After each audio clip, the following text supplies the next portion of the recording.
I took the highway because it was supposed to be faster. I was driving back from a warehouse job interview that went nowhere, the kind where you know within 5 minutes they've already picked someone else. I didn't want to sit in traffic or stop anywhere. I wanted to keep moving until the night burned itself out. It was late autumn, cold but dry, the kind of weather where the road feels hard and sharp under the tires. I merged onto the highway just after midnight. The city lights faded behind me fast. The road stretched forward in a straight line, dark and empty, lit only by spaced-out overhead lamps. My car was old but steady. The engine hummed at a constant pitch. Everything felt normal in the way long drives often do, where your mind floats but your body stays alert. After about 30 minutes, traffic disappeared completely. No cars ahead, no cars behind, just my headlights cutting into the darkness. The trees on both sides stood tall and close, blocking any view beyond the road. There were no houses, no side streets, no signs of life. Only the occasional mile marker flashed by. I noticed the first sign that something was wrong when I passed an exit that wasn't on my GPS. The screen showed a straight stretch ahead, no turnoffs for at least 20 miles. But there it was, a faded green sign with peeling paint pointing toward a local route number I had never seen before. I told myself the map data was outdated. That happens. I didn't slow down.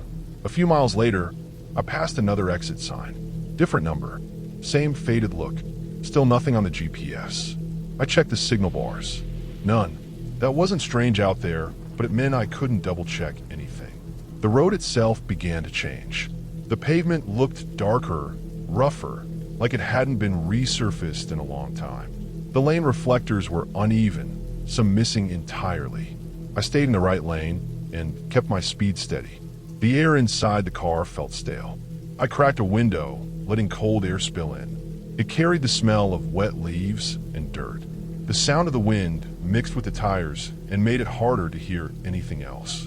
That was when I saw headlights in my mirror. They appeared far back, just 2 dim points. I didn't react at first. It was a highway. Someone else was bound to be out there. I kept driving. The lights stayed at the same distance for a long time. Too long. On an empty road, cars either catch up or fall back. These didn't. The road curved slightly, then straightened. I adjusted my speed by a few miles per hour. The lights adjusted too. I slowed more than necessary. They slowed. I sped up. They stayed right where they were, centered in my mirror. My chest tightened. I told myself not to assume anything. Fatigue does that. Long drives make your brain look for patterns. I focused on the road ahead, on keeping my lane. Another exit sign passed. This one was bent at an angle, like it had been hit. The exit ramp itself was barely visible, the pavement cracked and narrow. No lighting, no guardrail. It looked unused. I stayed on the highway. The headlights behind me were closer now. Not tailgating, but no longer distant. Close enough that I could see the shape of the vehicle. A large, dark SUV. No visible plates. No roof rack. Just a tall front end and steady lights. I checked my mirrors again. The road was still empty otherwise. No oncoming traffic. No passing lanes. Just us. I became aware of how tense my body was. My hands hurt from gripping the wheel. My jaw was clenched. I forced myself to loosen up. Panic wouldn't help. I waited for another car to appear. One did not. The highway dipped into a long stretch with no overhead lights. My headlights felt weaker there. The darkness swallowed everything beyond a few car lengths. The SUV stayed behind me, its headlights bright but not blinding. Still no attempt to pass. I passed a sign warning of road work ahead, but there was none. No cones, no barriers, just more broken pavement. The lines faded until I had to guess where the lane ended. I considered taking the next exit just to get away, but each exit looked worse than the last. Narrow ramps, no lighting, roads that vanished into trees. I didn't want to stop. I didn't want to slow down too much. The SUV edged closer. Not enough to touch me, but enough that I could feel it. Enough that the light filled my car and erased the darkness behind me. I could see my own shadow moving on the dashboard. I increased my speed. The engine protested softly, but the car held together. The SUV matched me easily. The distance stayed the same. That was worse than if it had rushed up or fallen back. It meant they were paying attention. The road curved again, sharper this time. I slowed for safety. The SUV did not close the gap. It slowed with me, smooth and controlled. I felt trapped in a moving bubble of light and darkness. After what felt like an hour, but was probably 15 minutes, I saw brake lights ahead. Red, distant, faint. Another car. Relief hit me so hard it almost hurt. I wasn't alone anymore. As I got closer, I realized the car ahead was parked on the shoulder. Hazard lights blinking slow and uneven. The shoulder itself was narrow, barely enough space for a car. The driver's side door was open. I slowed down. Something felt wrong. There was no one visible, no movement, just the car and the open door. The SUV behind me slowed too. I passed the parked car carefully. Inside, the interior light was on. The seat was empty. No bag, no phone, nothing obvious. The door stayed open as if whoever left it planned to come back quickly. As soon as I passed it, the SUV sped up. It pulled into the left lane and moved alongside me for the first time. I could see it clearly now. Dark paint, tinted windows, no visible damage. It stayed there, matching my speed. I stared straight ahead. I didn't look over. I didn't want to give anything away. My breathing was shallow. My heart felt like it was trying to break free. The SUV stayed next to me for several seconds, then drifted back behind me again. No horn, no signals, just control. The next exit sign finally showed something familiar. A town name I recognized, a larger route number, a promise of lights and people. I didn't hesitate. I signaled early and took the exit. The ramp curved downward and widened. Streetlights appeared, bright and harsh. The SUV followed me onto the ramp but slowed at the bottom. It continued straight instead of turning into town. I didn't stop driving until I reached a well-lit gas station near the main road. I parked near the entrance, engine still running, and watched the highway through the glass. The SUV never appeared. I stayed there until my hands stopped shaking. Later, when I checked the route in daylight, I learned the highway section I had been on was partially closed at night due to structural damage. Traffic was redirected earlier in the evening. I had entered just before the closure took effect. The exits I saw were old service ramps, no longer maintained. The parked car belonged to someone reported missing the next morning. Last seen pulled over for unknown reasons. Nothing was ever linked officially. No reports mentioned a dark SUV. No cameras covered that stretch. I still drive highways, but I avoid empty ones at night. When I see headlights that hold their distance too perfectly, I change routes early. I do not wait to see what happens next. I was driving a rural Montana state highway in late fall. Not deep winter yet, but cold enough that the ground was hard and the air burned a little when you breathe it in. The trip was supposed to be simple. I had been scouting new hunting ground farther north and planned to reach a small town before midnight, grab a cheap room, and be out before sunrise. I had done similar trips many times. The truck was in good shape, tires solid, full tank, rifle locked in the case behind the seat, extra gear in the back. No rush, no pressure, just miles. The highway was 2 lanes, no divider, barely any shoulder. Tall grass on both sides, turning yellow and flat from the cold. Trees were spaced out, mostly pine and scrub. The sky was clear, no moon, stars sharp and bright. My headlights cut a clean tunnel through the dark. The first thing I noticed was the silence. Not inside the truck, outside. Usually on roads like that, you see something. A deer flashing across the beam. A rabbit frozen at the edge of the road. An owl lifting off from a fence post. You smell roadkill before you see it. That night there was nothing. No shapes, no movement, no bodies on the asphalt, no birds lifting from the ditch when I passed. I drove for 20 minutes before it really sank in. I slowed down a little, scanning both sides. The grass didn't move. No eyes reflected back at me. No dark shapes pacing the fence line. Even the bugs were gone. My windshield stayed clean. That kind of emptiness doesn't happen by accident. I told myself it was the cold. Maybe the animals were bedding down early. Maybe a predator had moved through and pushed everything deeper into cover. Those things happen. Still, it bothered me. Montana roads always have something on them. Always. Another 30 minutes passed. The highway rolled gently through low hills.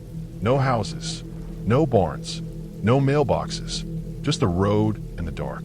I realized I had not passed a single car in over an hour. Not one set of headlights, not one tail light. Even for that stretch of state highway, that was rare.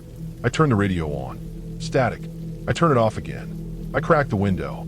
The air was cold and dead still. No wind noise. No smell of pine. Just cold. My grip tightened on the wheel without me noticing. The next thing that stood out was how alert I felt. Not sleepy. Not bored. My body was awake in a way it usually wasn't on long drives. Like something had flipped a switch. My eyes kept moving, checking mirrors, checking ditches, checking the road ahead. Then I noticed the animals were gone in a deeper way. There were no tracks crossing the road. No fresh marks in the dust at the edges. No scat. Nothing dragged. The highway looked untouched, like it hadn't been used by anything living in hours. That's when I should have turned around. I didn't. About 10 miles later, the road straightened out. A long stretch with good visibility. My headlights reached far ahead. The land flattened. Trees fell back. I could see almost half a mile of road. Something was standing in the lane. At first glance, it was a moose. That made sense. Moose wander on our roads. They're tall and dark and hard to see until you are too close. My foot lifted off the gas. My hand moved toward the brake. I leaned forward slightly, focusing. The shape was wrong. It was too narrow. Moose are wide through the chest. This thing wasn't. The legs were long, but not set the right way. The head was low, but not shaped right either. Still, my brain tried to force it to fit. Moose. Big animal. Be careful. I slowed almost to a stop. That's when it stood up. Not rearing. Not startled. It rose smoothly, straightening until it was clearly upright. Taller than the hood of my truck. Taller than any animal I had ever seen on that road. It took one step backward, then another. It did not turn. It did not hurry.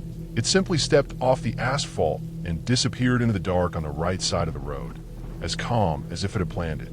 I slammed the truck into reverse before my mind caught up. The engine revved. Gravel sprayed. I twisted the wheel hard and turned the truck around in a clumsy arc, tires biting into the shoulder. I didn't care about the noise or the damage. I just needed the front of the truck facing the way I came from. When I straightened out, I didn't pause. I didn't look back. I hit the gas and drove. My heart was hammering, but my thoughts were clear. That was not an animal. That was not a trick of light. I hunt. I have tracked wounded game in the dark. I know how bodies move. I know what panic looks like. That thing had none of it. I drove faster than I should have. The road felt narrower now. The darkness felt thicker.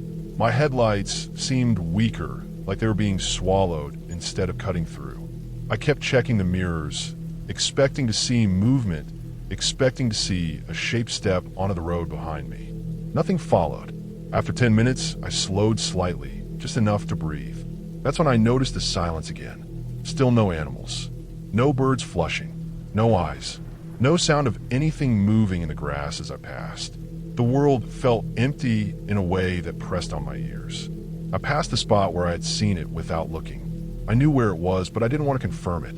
I kept my eyes straight ahead until the road curved and the land changed. Eventually, I reached a junction where the highway met a larger road. There were reflectors, signs, a blinking yellow light overhead. Civilization, thin as it was. I pulled over just past the intersection and shut the engine off. The sudden quiet inside the cab was loud.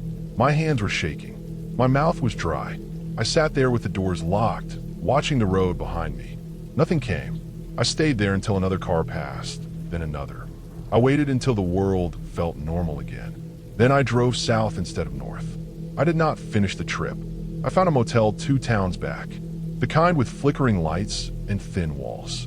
I parked under a lamp and went straight inside. I slept with the curtains closed and the door locked. The next morning, in daylight, the fear didn't fade the way I expected. It sharpened. I replayed the moment over and over. The way it stood, the way it stepped backward, like it knew exactly where the edge of the road was without looking. Like it had been waiting for me to see it before leaving. I looked up wildlife reports later. Moose sightings, bears, elk. There was nothing unusual listed. No warnings. No closures. I talk to no one about it. I still hunt. I still camp alone. I still drive Montana highways. But I don't drive that one at night anymore. I don't push through stretches where everything feels empty. When the animals vanish, I listen, because that night taught me something simple and clear. Out there, silence isn't peace. Sometimes it's a warning. I work for a rental company. Most days are boring. Clean the car, check the mileage, sign the paper, hand over the keys. That night was different because I had to return a car to another city. It was supposed to be a simple overnight drive. Drop the car off early morning, catch a bus back. I had done it before. The car was a mid-sized sedan, white, nothing special. No warning lights. Half a tank of gas. The paperwork said the highway route was faster. I trusted it. I left just after sunset to avoid traffic. The sky was still blue at the edges, but the road ahead was already dark. The highway felt wrong early on. Not dangerous, just unfinished. The lanes were wide, but empty. The shoulders were rough and uneven. Some exits were marked, but led nowhere. I passed an abandoned billboard about 10 minutes in. The sign frame was still there, but the face was gone. Just rusted metal ribs against the sky. A few miles later, another one. Same thing. No ads. No graffiti. Just empty frames. The radio kept losing signal. I turned it off. The silence felt better than static. About 40 miles in, I saw a gas station on the right. It looked burned out. The roof had collapsed on one side. The pumps were blackened. The windows were broken and dark. No lights. No sign of recent use. The parking lot was cracked and full of weeds. I slowed down without thinking, then sped back up. I had enough gas. I did not want to stop there. After that, the road dipped and rose like it had been patched too many times. Fresh asphalt stopped suddenly and turned into older pavement. The lane markings faded and came back again. There were no reflectors in some stretches. My headlights felt weak even on high beam. I kept checking my mirrors, not because I was nervous, but because the road felt too empty. No cars behind me, no cars ahead, just my headlights in the dark. About an hour later, I saw an overpass ahead. It crossed the highway at a sharp angle. There were no signs for exits near it, just a concrete bridge and the shadow underneath. As I got closer, my headlights caught something standing under it. It was a person. They were standing on the dirt just past the shoulder, right where the light dropped off. They were facing the road, facing me. They were not hitchhiking. One arm was not out. Both arms were down by their sides. They were not moving at all. I eased off the gas. My foot hovered over the brake. I told myself it was someone waiting for a ride or someone whose car broke down. But there was no car, no bag, no phone glow, nothing in their hands, no movement. They were standing too straight. As I passed under the bridge, I glanced to the side. The person turned their head slightly to follow the car, just enough that I could tell they were watching it go by. Watching me. The moment I cleared the overpass, I checked my rearview mirror. There were 3 more figures under the bridge. They were spaced out, standing apart from each other, all facing the road, all standing the same way. No movement, no gestures, no signs, just standing there in the dark, watching traffic that did not exist. My chest tightened. I did not slow down. I pressed the gas. The car picked up speed, but the road ahead was still empty. I kept checking the mirror, expecting headlights, expecting to see someone step out. Nothing followed me. The bridge faded into darkness behind me. My hands were already starting to hurt. I realized I was gripping the wheel too hard. My shoulders were tight. My jaw was locked. I told myself there were probably workers, or people waiting for a ride, or locals messing around. I tried to explain it in normal ways, but none of those explanations fit how still they were, or why there were 4 of them, or why they were under an overpass with no exit and no cars. The next few miles felt longer than they should have. The road curved slightly and dipped into a lower area. Trees closed in on both sides. The air felt thicker. My headlights caught dust and insects floating in front of me.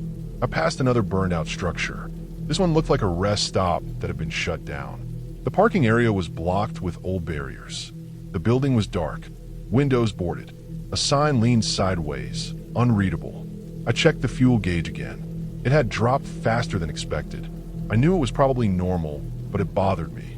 I kept thinking about the figures under the bridge, the way they did not react, the way there was no sign of travel or reason, just presence. Another overpass came into view far ahead. This one was taller, wider. As I got closer, I slowed slightly without meaning to. My heart was already beating faster. There was no one under this bridge. The relief was short. I passed beneath it and checked my mirror anyway. Nothing, just empty road. The highway signs started appearing again, but they were vague. City names without distances. Arrows that pointed to exits that did not look maintained. One exit ramp was blocked by cones that looked years old. I did not take any exits. About 20 minutes later, I noticed tire marks on the shoulder. Fresh ones. They ran parallel to the road for a short distance, then veered off into the dirt. There was no wreck, no debris, just tracks. The road straightened out again. My speed was higher than it should have been. I did not care. I wanted distance between me and whatever was back there. I checked the mirror again. For a second, I thought I saw movement on another overpass in the distance behind me. Just a shape, but it was too far to tell. I did not slow down to look again. My hands hurt now. My fingers felt numb. I tried to loosen my grip, but my body would not listen. The highway eventually merged with a larger road. I saw real traffic for the first time in hours. A truck passed me going the other way. Its headlights felt blinding and comforting at the same time. Street lights appeared, then buildings, then a sign for the city I was heading to. I did not feel relief yet. I stayed tense until I pulled into the rental lot. It was just before dawn. The sky was gray. The lot was quiet but normal.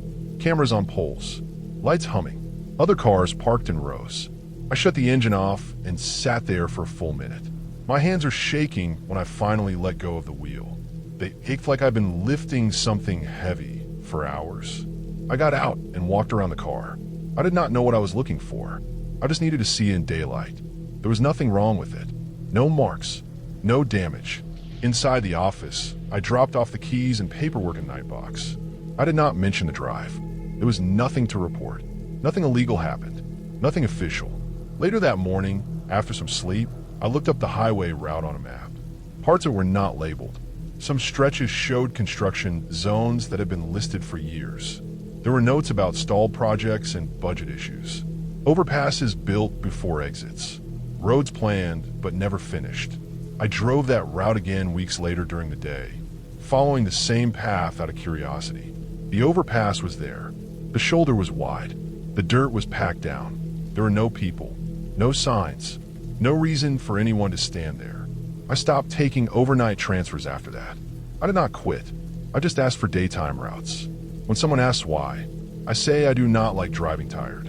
That is true, but sometimes when I drive under an overpass at night, I just slow down without meaning to.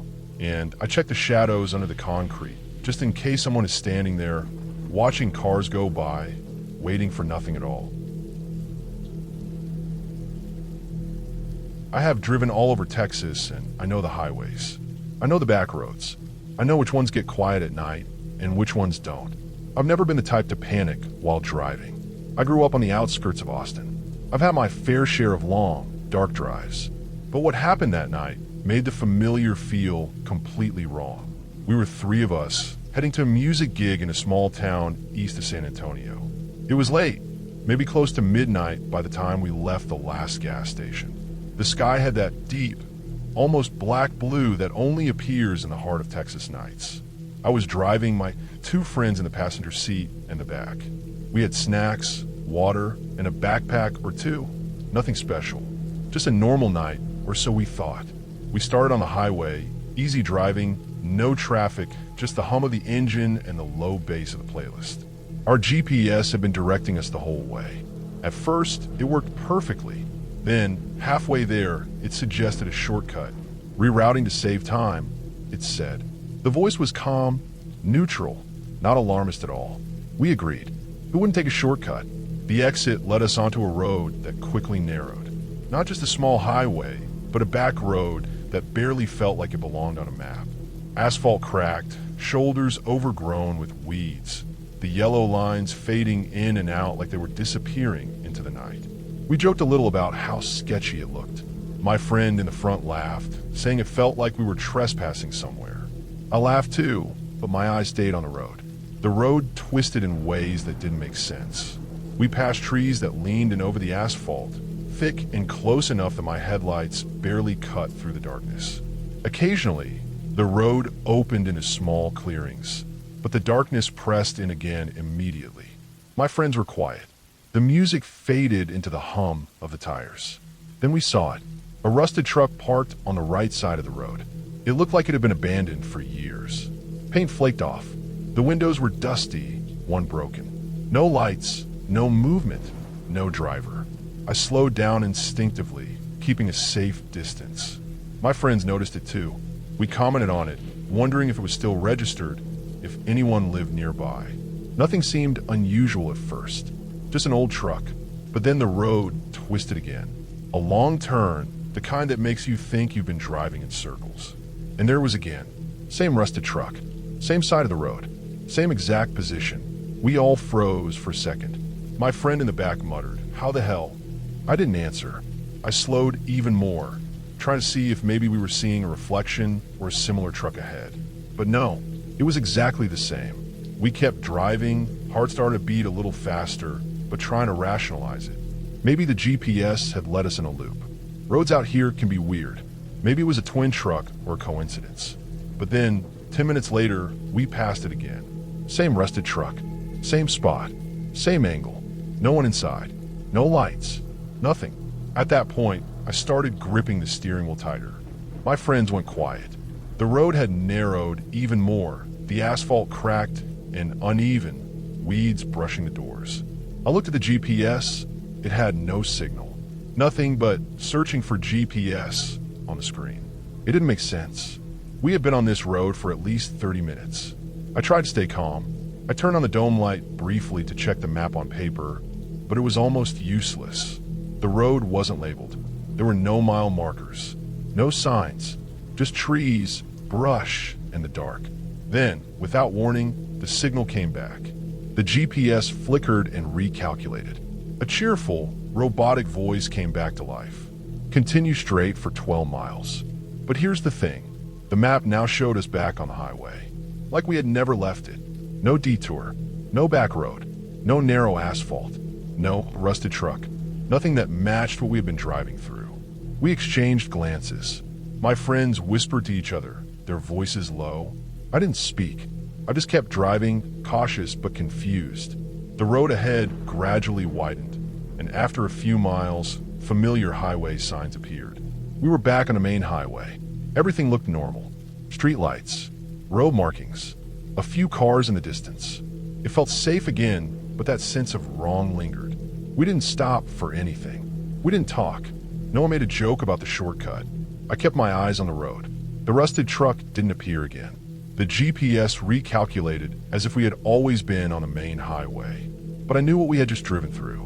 I had my hands on the wheel, shaking slightly. My friends were quiet, each lost in their thoughts. We finally reached the town where the music gig was. Normal streets, normal people. The place we parked looked exactly like it should. No signs of the weird road, no trace of the back roads, nothing to indicate we had been anywhere unusual. Later, we checked the route online. We retraced the GPS directions to the gig. The official route went along the highway, straight and simple. No back roads, no narrow asphalt, no odd clearings. The map showed nothing resembling the detour. I never took shortcuts in that area again. We still talk about it sometimes, especially when driving in rural areas of Texas. My friends joke, but there's an edge to it. A quiet tension whenever we mention the GPS. I don't know what we passed that night. I know what I saw. I know the rusted truck and its repeated appearances. I know the way the road felt like it was closing in on us, like it didn't belong to anyone, like it was outside normal maps or time. The gig itself was fine. Music was loud. Lights were bright. Life went on. But I never forgot that stretch of road, the narrowing asphalt, the truck, and the way the GPS pretended we had never left the highway. I stick to the highways now, even during the day, even if it takes longer. Because there are places out there, back roads, that don't make sense, that don't fit maps, that don't behave like they should. And I've learned, after that night, that some shortcuts aren't meant to be taken. I never finished the detour. I never want to see that road again. And I drive with the thought in mind that the maps don't always tell the truth. That sometimes the road itself is the warning. That night in Texas taught me that some places aren't meant to be found, and the safest thing is to just stay on the highway. I had quit my job earlier that day. It wasn't dramatic, nothing explosive, just the quiet kind of decision that sits in your chest and makes the air feel heavier. I needed to clear my head. Alone. No one to talk to. No obligations. Just me and the road. I drove a rental sedan I had grabbed last minute. White, practical, full tank. The Pacific Northwest coast seemed like the perfect place. Windy cliffs, waves crashing miles below, fog rolling in off the ocean, swallowing everything beyond a few feet. I started late in the afternoon. The sun was low, yellow-orange over the water, and the roads hugged the coastline in long, twisting curves. Pines leaned toward the highway as if watching silently. The smell of salt and wet forest filled the air. I kept the radio on low, soft acoustic music, nothing to jar my thoughts. I didn't care about speed. I didn't care about time. I just needed distance. By the time the sun dipped fully behind the cliffs, fog had moved in. Thick, heavy fog. It blanketed the road, turned the world into white gray, muffled the sounds of the ocean, and blurred the lines on the asphalt. The headlights cut a tunnel through it, illuminating the few feet ahead. The rest of the road disappeared into nothingness. I slowed automatically. Even a familiar stretch of highway felt different when visibility dropped to 20 feet. I passed the usual coastal markers, cliffs, guardrails, occasional pullouts, but no other cars. Nothing. The road was empty. That's when I saw it. A figure up ahead, standing near the white line, thumb out, the classic hitchhiker pose. My stomach tightened, not from fear, just from surprise. Hitchhiking is rare these days, especially in fog like this. I instinctively eased off the gas, eyes narrowing. At first, I thought they were a woman. Tall, wearing dark clothes, hood up. I slowed even more. Part of me wanted to stop. Part of me hesitated.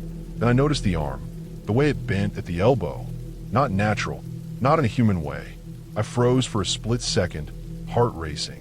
My mind screamed to stop and assess, to call someone, to do something reasonable. But the sight was enough to make me shift my foot back onto the gas. I drove past without stopping. The headlights passed over the figure. I caught a glimpse of the face or the lack of recognizable features, but it was gone as fast as my eyes could process. I didn't glance sideways. I didn't slow. I just drove, trying to convince myself I had imagined the elbow, the twist, the way it moved like nothing I had ever seen. Then, from the corner of my eye, I saw them in the mirror, standing in the middle of the lane behind me, watching me leave, not moving, not turning, not walking toward me, just standing. The fog made everything blurry, but the shape was unmistakable. They didn't change posture, didn't flinch, didn't react to my car's lights or the sound of the engine. I kept my eyes forward, hands tight on the wheel, but I didn't dare slow down. The road twisted and narrowed. A guardrail hugged the cliff edge. My tires hummed against the asphalt. I told myself it was a person in costume, maybe a prank, but it didn't add up. The arm, the way they didn't move. No reaction to the wind, to the engine, to gravity, or even the curve of the road. I checked the mirrors again. They were gone. No shape, no figure, nothing. My stomach eased for a fraction of a second, then tightened again. Had they moved? Disappeared into the fog.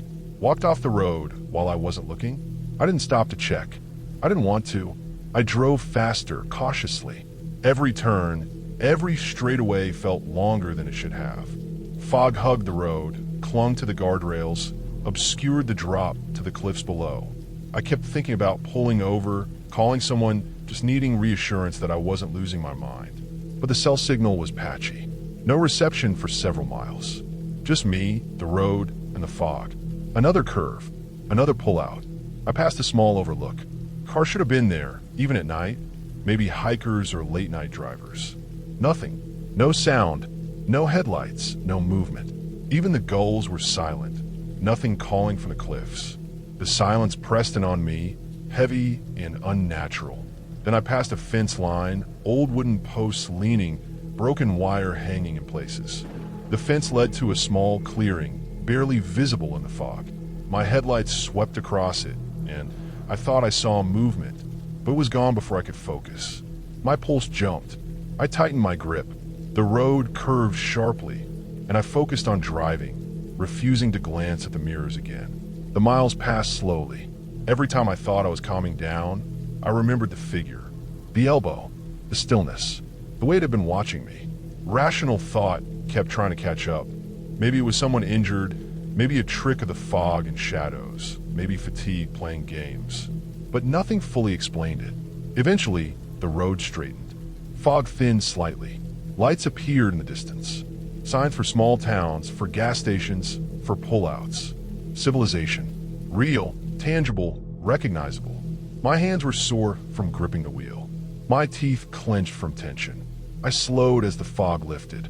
I pulled into the first gas station I saw. Bright fluorescent lights, hum of refrigerators, the smell of coffee and cleaning supplies. I stayed in the car for a minute, watching the road behind me. Nothing. Empty. Quiet. Normal. Safe. I went inside, bought a bottle of water, and walked around the station. Lights on poles illuminated the parking lot. A few cars, normal drivers. People talking. Laughter. Nothing odd. The outside world felt like a different universe from what I had just left. When I left the gas station, I stayed on the main highway. No side roads. No pullouts near the cliffs. No foggy back stretches. The drive to my destination took longer than it should have, but it felt safer, brighter, real. By the time I reached my small rented cabin near the coast, dawn was breaking.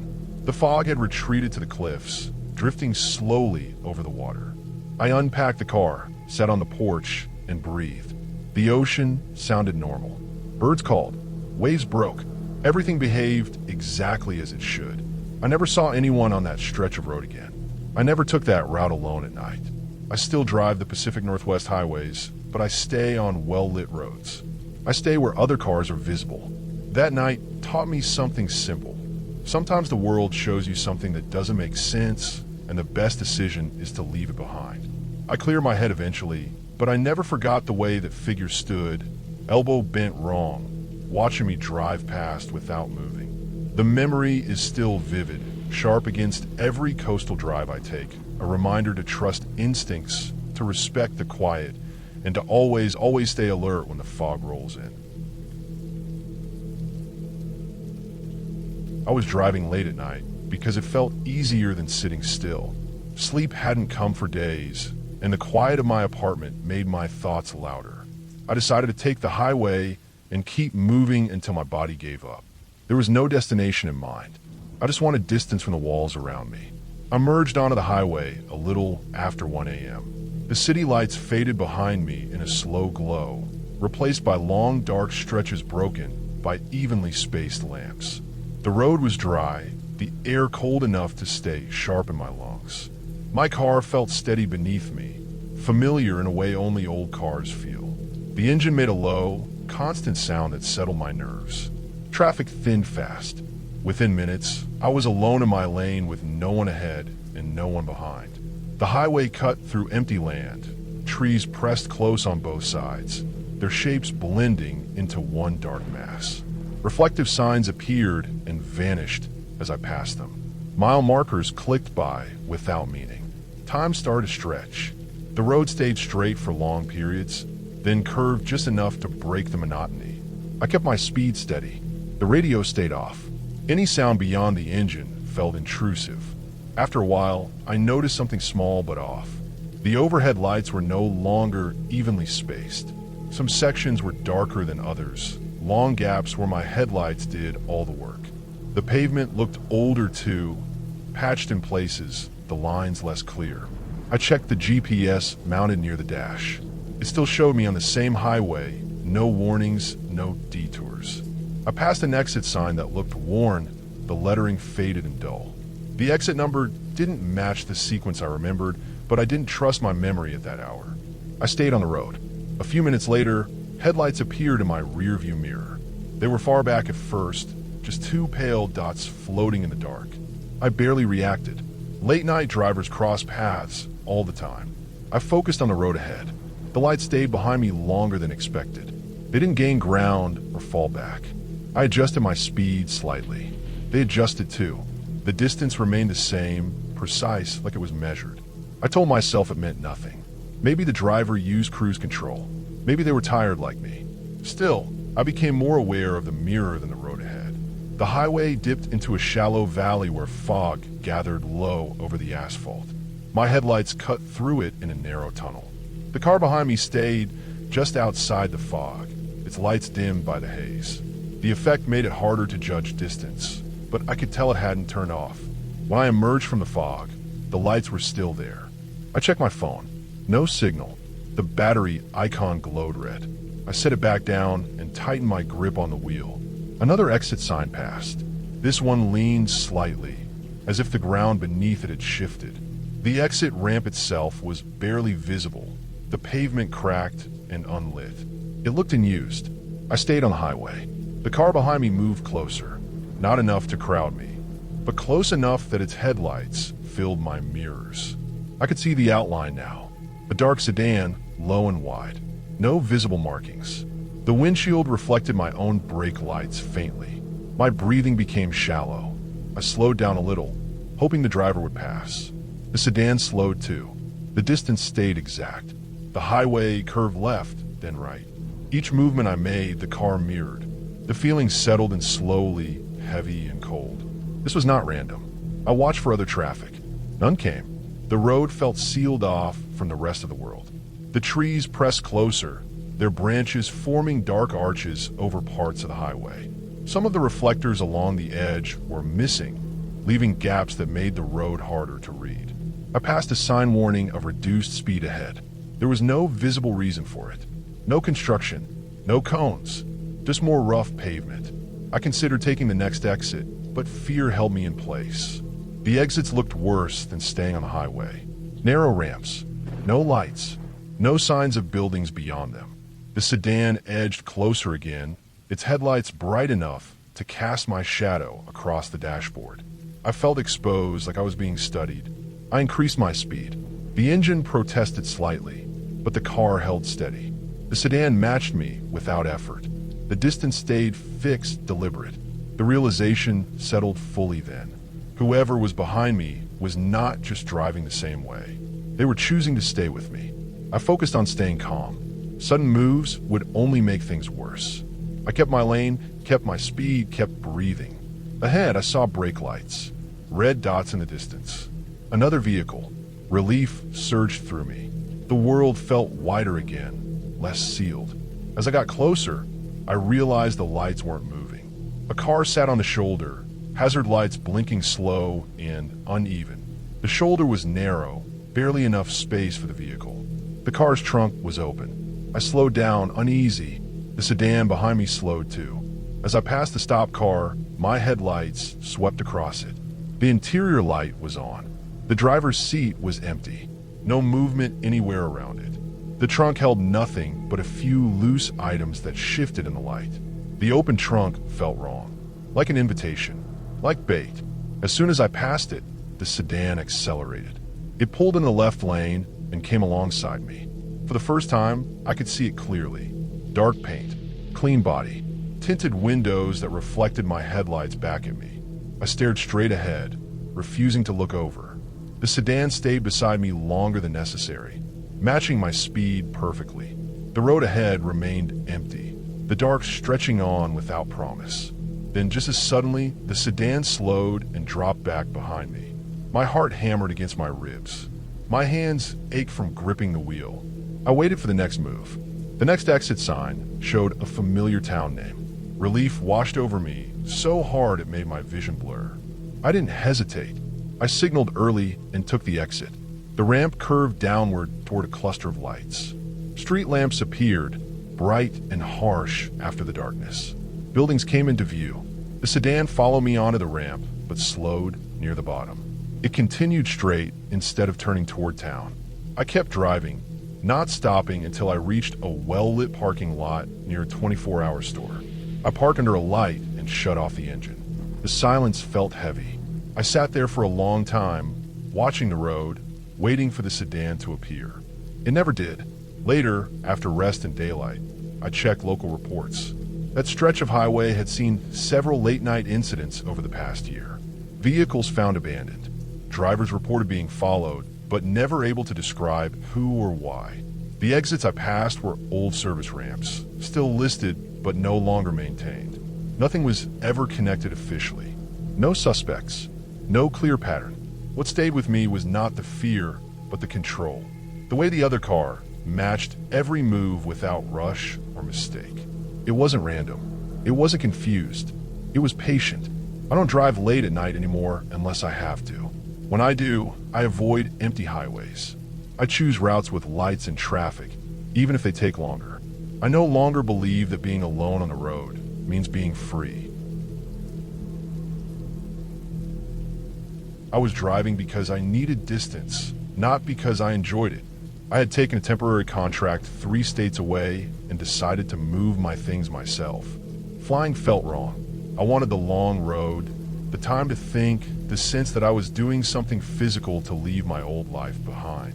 I left late in the evening to avoid traffic, figuring I could push through the night and sleep once I crossed state line. The highway was familiar at first, wide lanes, steady lights, a rhythm I'd driven 100 times. By midnight, the road thinned out.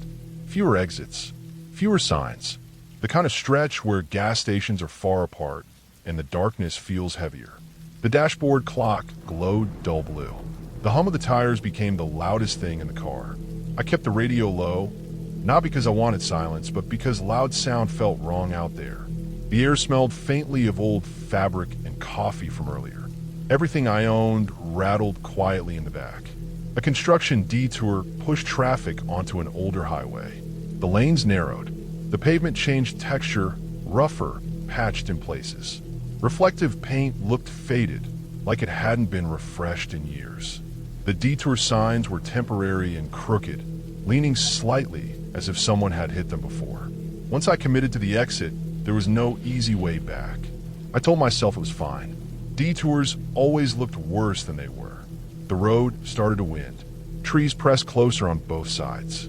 No shoulder in some spots, just a steep drop into darkness. My headlights caught dust and insects drifting through the beam. I slowed down without meaning to. There was no traffic for a long time. It felt like the world had shut down around me. I noticed the first set of headlights in my mirror after a long stretch of nothing. They appeared suddenly, cresting a hill behind me. I didn't think much of it. Someone else using the detour. The light stayed far back, steady, not gaining, not falling away. I drove for miles like that, the same 2 lights fixed in the mirror. At some point, I realized they had been there too long. On roads like this, people usually pass or turn off. These lights did neither. When I sped up a little, they matched it. When I slowed down, they stayed at the same distance. It could have been coincidence. I told myself that. I focused on the road ahead and kept my hands loose on the wheel. The highway dipped and rose, cutting through empty land. I passed a closed rest area with barricades across the entrance. The parking lot was dark and cracked. A sign said it was closed due to maintenance, but it looked abandoned, not under repair. The headlights behind me rolled past the same sign without slowing. My phone had no signal. I checked it anyway, then set it face down. The feeling in my chest changed from mild alertness to something tighter. I became aware of every small thing. The way my seatbelt rubbed my shoulder, the faint vibration through the steering wheel, the smell of hot engine air when I turned the vents on. I decided to test it. I slowed down more than necessary, letting the speed drop well below the limit. The headlights slowed too, still the same distance. That's when it stopped feeling normal. I considered pulling over, but there was nowhere safe. No shoulder, no light, just trees and darkness. I drove another 20 minutes like that. The road straightened for a while, long and empty. I could see my headlights reach far ahead, then vanish into black. In the mirror, the car behind stayed centered, patient. No high beams, no passing attempt. A new sign appeared, barely reflective, warning of sharp curves ahead. I took them slowly. The car behind stayed with me, the lights swaying in the mirror with each turn. My mouth felt dry. I swallowed and kept driving. When I reached a small junction, the detour split. One direction led back toward the interstate in about 40 miles. The other continued through rural backroads. I hadn't planned on this choice. The sign was old and hard to read. I took the route back toward the interstate. I wanted lights, exits, people. The car behind me took the same turn. That's when the fear became clear and solid. It wasn't vague anymore. It had shape. I felt it in my hands, which were now tight on the wheel. I checked my speed, kept it steady. I didn't want to do anything sudden. The road narrowed even more. The trees pulled close again. My headlights caught broken reflectors and bent guardrails. I passed a long stretch where the road dipped below the tree line and fog pooled low over the asphalt. My beams cut through it in pale cones. The car behind stayed just outside the fog, lights dimmed by the haze. I thought about stopping at the next possible place, but there was nothing. No houses, no driveways, just endless black. I tried another test. I signaled early and turned onto a small side road that looked barely maintained. Gravel popped under my tires. The trees closed in tighter, branches hanging low. The road sloped down and curved sharply. The headlights followed me. My heart pounded hard enough that I could feel it in my neck. This wasn't a coincidence. No one took this road by accident. I kept going, telling myself to stay calm. Panicking would only make mistakes happen. The side road led to an even smaller road than another. I turned whenever I could, trying to create distance, trying to see if they would finally go their own way. They never did. Always there. Always the same distance. After what felt like forever, I saw lights ahead. A cluster of them, warm and steady. A small town. Relief hit me so hard it made me dizzy. I headed straight toward it, speeding up now, not caring about the limit. As soon as I passed the first buildings, the headlights behind me slowed. They turned off onto a dark side street before I reached the center of town. Just like that, they were gone. I didn't stop driving until I reached a brightly lit truck stop on the edge of town. I pulled into the lot and parked under a light. My hand shook when I turned off the engine. The silence felt loud. I sat there for a long time, watching the road, waiting to see those headlights again. They never came. In the morning, after sleeping in my car, I checked the route I had taken. The detour road had been closed a week before due to storm damage. The signs were outdated. The side roads led nowhere useful. There was no reason for anyone to be out there unless they knew the area well. I got back on the interstate in daylight and finished the drive without incident. Nothing else happened. No calls. No sightings. Just miles of normal road. But even now, when I drive at night and see headlights that stay too long in my mirror, my chest tightens. I remember how easy it was to end up on a road I didn't plan to take, and how quiet the world became when someone decided to follow me. I was relocating for a warehouse job, the kind of work you take when you need something steady and don't want to think too hard about the future. The pay wasn't great, but it was enough, and the hours were clear. I packed everything I owned into my truck because I didn't have much to begin with. A mattress tied down with straps, plastic bins full of clothes, a toolbox, an old TV wrapped in a blanket, paperwork shoved into the cab so it wouldn't get crushed. When I shut the tailgate, it felt final in a way I wasn't ready to name. I left early in the morning before sunrise, thinking I'd beat traffic and make good time. The plan was simple: drive all day, stop only for gas, and sleep when I reached the city. The job started in 2 days. I wanted one night to settle in before stepping into that building and starting over. The first few hours were normal. Highways I'd driven before. Familiar exits. Coffee in the cup holder going cold because I forgot to drink it. I kept checking my mirrors, making sure the load was still secure. The truck felt heavier than usual, slower to respond, but steady. The radio played low, mostly talk shows and static between stations. Sometime after noon, the road thinned out. The highway stretched straight and flat, cutting through land that looked empty but wasn't truly empty. Fields, service roads, long fences running parallel to the asphalt. I remember thinking it was the kind of road where you could lose track of time if you weren't careful. That's when I passed the mile marker the first time. It stood on the right side of the road, white with black numbers, slightly tilted. I noticed it because one of the numbers was cracked, like it had been hit by something. I glanced at it without thinking much about it and kept driving. 20 minutes later, I saw it again. Same tilt, Same crack. Same numbers. At first, I thought I was mistaken. Mile markers can look similar when you're tired or not paying attention. I checked my GPS. The line moved forward smoothly. No rerouting. No alerts. Everything said I was going the right way. Still, something tightened in my chest. I told myself it was stress. New job. New place. Everything I owned riding behind me like a bad decision I couldn't undo. I turned the radio up a little to drown out my thoughts. The radio cut out. Not gradually. Not fading. It just went silent like someone had pulled a plug. A few seconds later, it came back. Same station, same sentence midward. I frowned and tapped the dash, but the signal stayed clear after that. A few miles later, it happened again. Same stretch of road. Same dead silence. Same clean return. I slowed down and watched the roadside carefully. There was nothing obvious. No towers. No tunnels. Just open land and a shallow dip in the road that you wouldn't notice unless you were looking for it. Once I passed it, the radio worked fine again. After the third time, I stopped ignoring it. I paid closer attention to everything. The feel of the road through the steering wheel. The sound of the engine. The way the sky looked too pale for the time of day, like the color had been drained out of it. I noticed then how empty the road really was. No headlights coming toward me. No taillights ahead. No cars passing. It wasn't rush hour, but it wasn't late either. I checked my mirrors again, then craned my neck to look far ahead. Nothing. The map said this was a major route. Not a back road. Not a detour. Yet it felt wrong, like I'd slipped into a gap where traffic didn't exist. The emptiness pressed in on me. Not dramatic. Not loud. Just constant. I passed another mile marker. Same numbers. My grip tightened on the wheel. I checked the odometer. It was increasing normally. I checked the GPS again, zooming in and out. Still moving forward. Still on track. The road ahead felt empty in a way that didn't match the map. It wasn't just the lack of cars. It was the lack of signs of cars. No tire debris. No fresh skid marks. No litter on the shoulder. It looked unused, like it had been paved and then forgotten. That's when I thought I saw something in the road.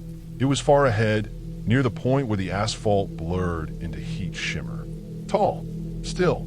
Wrong in a way I can't fully explain. Not shaped like a sign. Not shaped like a person standing naturally. Just vertical and narrow, placed where nothing should be. I slowed down without realizing it. The shape didn't move. It didn't wave or step aside. It just stayed there until a slight bend in the road hid it from view. My heart started beating harder, not from fear exactly, but from confusion. I kept replaying it in my head, trying to define what I'd seen. I told myself it was a trick of light, a shadow, a piece of equipment left near the road. Anything solid and explainable. Still, I pulled over. I don't know why. I didn't plan it. I just eased onto the shoulder and stopped.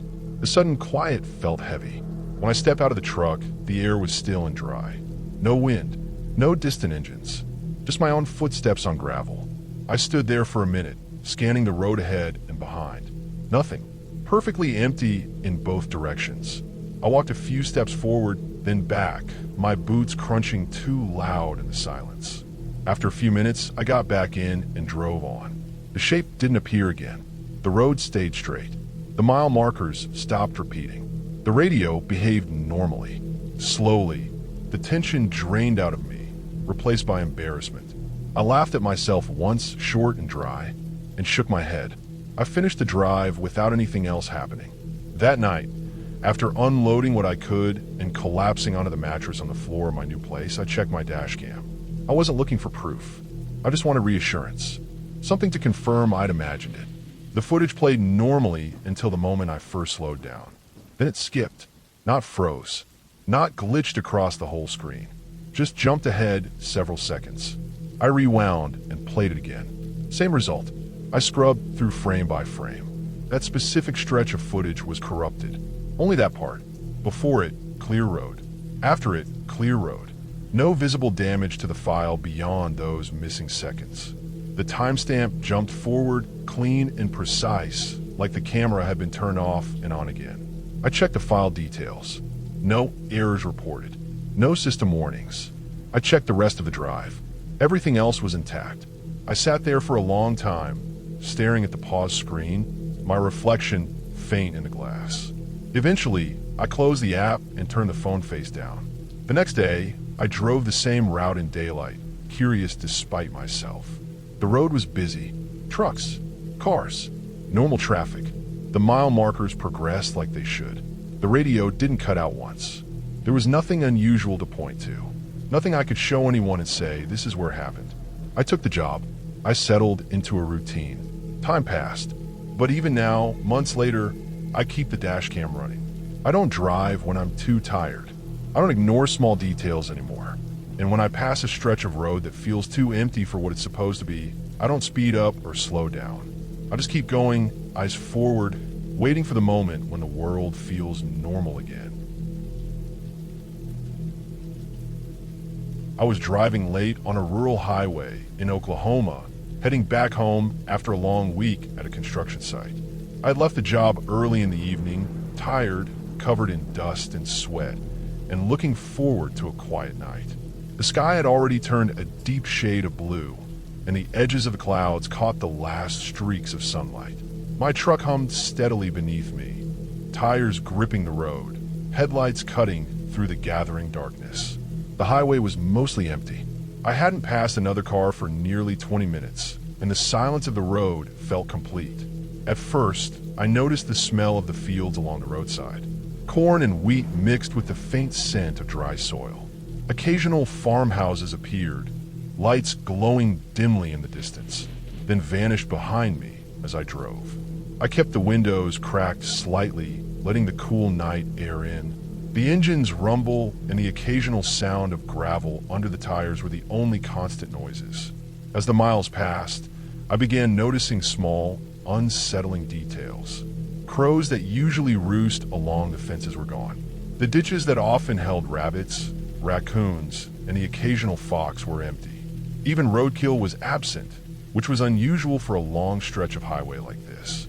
The emptiness felt heavier the longer I drove. My eyes kept moving, scanning both sides of the road, checking the dark fields and the faint tree lines for any sign of life. About 40 minutes into the drive, I saw something on the road ahead. At first, I thought it was a deer standing frozen in the lane. Its shape was dark against the dim light of my headlights. I slowed instinctively, my hand brushing the brake, my eyes narrowing to focus on it. As I drew closer, the shape moved differently than an animal would. It stood up fully, rising taller than a deer, and took a single step backward, off the asphalt, into the shadows at the side of the road. My stomach tightened. I kept my foot on the accelerator. I didn't stop. The figure remained motionless at the edge of the road. I passed it, trying to convince myself it was some kind of trick of the light, maybe a tree stump or a large piece of debris. But I knew it wasn't. The movement had been deliberate, smooth, impossible for a deer or any animal in the area. My hands gripped the wheel tightly, knuckles white. I checked the rearview mirror instinctively. There was nothing there, no light, no shape. My pulse kept pace with the engine's steady thrum. I pressed on, focusing on the road, trying to shake the uneasy feeling that had settled in my chest.